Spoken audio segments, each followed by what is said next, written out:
बिस्मिल्लाहिर्रहमानिर्रहीम। अस्सलाम वालेकुम दोस्तों, आप देख रहे हैं MWTV। मेरा नाम मोहम्मद वारिस है। इस कुरान अर्ज़ पर जुर्म की तारीख़ इतनी ही पुरानी है जितनी कि इंसान की तारीख़ है, क्योंकि इंसान ने इस दुनिया पर कदम रखने के बाद ही जुर्म करना शुरू कर दिए थे। और सबसे पहला और बड़ा जुर्म हज़रत आदम अलैहिस्सलाम के बेटे काबील ने अपने भाई हाबील को कत्ल करके किया था, जिसकी वजह हवा की बेटी थी। काबील हवा की बेटी से शादी करना चाहता था, लेकिन इस हवा की बेटी की हाबील के साथ शादी तय पा चुकी थी, क्योंकि इस वक्त अल्लाह ताला की तरफ से ये हुक्म था कि सुबह को पैदा होने वाले जोड़े की शादी आपस में नहीं की जा सकती और ना ही शाम को पैदा होने वाले जोड़े की शादी आपस में की जा सकती है। मगर काबील अल्लाह ताला के इस हुक्म को मारने से इनकारी था और वो अपनी बहन से ही शादी करना चाहता था, जो कि इसके साथ ही पैदा हुई थी। औरत की इसी चाहत की वजह से काबील ने हाबील को ना सिर्फ कत्ल किया, बल्कि इसको कत्ल करने के बाद उसी हवा की बेटी की इस्मत दरी भी की, जिससे आगे चलकर इंसानी नस्ल भी चली। आबादी बढ़ने के साथ साथ दुनिया में जराइम में भी इजाफा होता गया।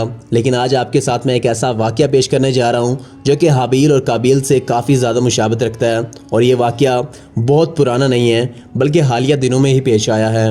और सबसे हैरानगी की बात तो ये है कि ये कहीं और नहीं, बल्कि आपके और मेरे प्यारे मुल्क के एक शहर सरगोदा में वाक़या है। नाज़रीन इकराम, इतलात के मुताबिक सरगोदा के दो जुड़वा भाई रमज़ान और अब्दुर्रहमान एक ही औरत की मोहब्बत में गिरफ्तार थे। कहा जाता है कि ये औरत भी रमज़ान की मोहब्बत में गिरफ्तार थी और इन दोनों में मुलाकातें होती थीं, प्यार मोहब्बत की बातें होती थीं और पूरी ज़िंदगी साथ निभाने के वादे भी हो चुके थे।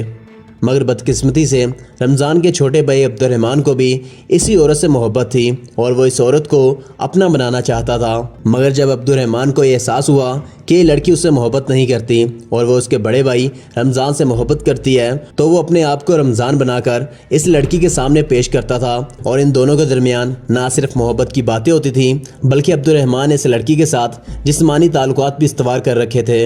और यूं अब्दुर्रहमान अपने भाई रमज़ान की इसी शक्ल होने का नाजायज़ फ़ायदा भी उठाता रहा।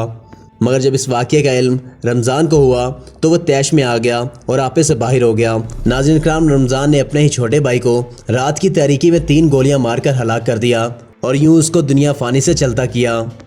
पुलिस ने इस वाक़े की तहकीकात तो की, मगर मुजरिम तक ना पहुंच पाई। मगर लगातार 3 महीनों की तहकीकात के बाद ये मालूम हो गया कि अब्दुर्रहमान को कत्ल करने वाला कोई और नहीं, बल्कि इसका बड़ा भाई रमज़ान ही है।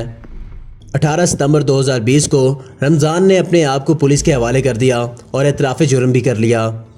नाज़रीन इकराम, ये एक इंसानियत सोज वाक़या है, क्योंकि इस वाक़े ने एक नहीं, 2 नहीं, बल्कि 3 ज़िंदगियों को तबाह करके रख दिया।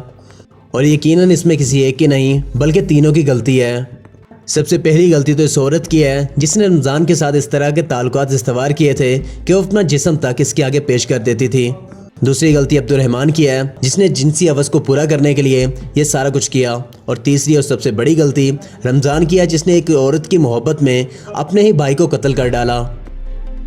नाज़रीन इकराम, इस बात में कोई शक नहीं है कि प्यार, इश्क और मोहब्बत में कुछ भी नहीं रखा हुआ और इनके आगे सिर्फ जलालत और रुसवाई ही मिलती है, यहाँ तक कि आपकी जान भी जा सकती है। हमें अपनी ज़िंदगी का मकसद हुसूल इल्म को बनाना चाहिए, ना कि प्यार, इश्क और मोहब्बत के चक्करों में पड़ना चाहिए। अगर हम ऐसा करते हैं और इल्म के लिए अपनी ज़िंदगियों को वक्फ कर देते हैं तो यकीनन कामयाबी हमारा मुकद्दर बनेगी और मुसलमान एक बार फिर से पूरी दुनिया में छा जाएंगे, जैसा कि इनका ताबनाक माजी रहा है। बाय द वे, आप लोगों की इस बारे में क्या राय है? अपनी कीमती राय के हज़ार कमेंट बॉक्स में ज़रूर करिएगा। अगर आपको ये मेरी वीडियो अच्छी लगी है तो वीडियो को लाइक करें और दोस्तों के साथ भी ज़रूर शेयर करिएगा। अगर आप अभी तक हमारे चैनल पर नए हैं और चाहते हैं कि इस तरह की मज़ीद अच्छी अच्छी वीडियोज़ मैं आपके लिए बनाता रहूँ, तो हमारे चैनल को सब्सक्राइब कर लें और बेल आइकन को ज़रूर प्रेस कर लीजिएगा, ताकि हर नई आने वाली वीडियो का नोटिफिकेशन आप तक बर वक्त पहुँच जाए और आप किसी भी वीडियो से महरूम ना रह जाएँ। अब आपसे मुलाकात होगी इंशाअल्लाह ताला अगली वीडियो में। तब तक अपना और अपने प्यारों का ख्याल रखिएगा, अपनी दुआओं में याद करिएगा। अल्लाह निगहबान।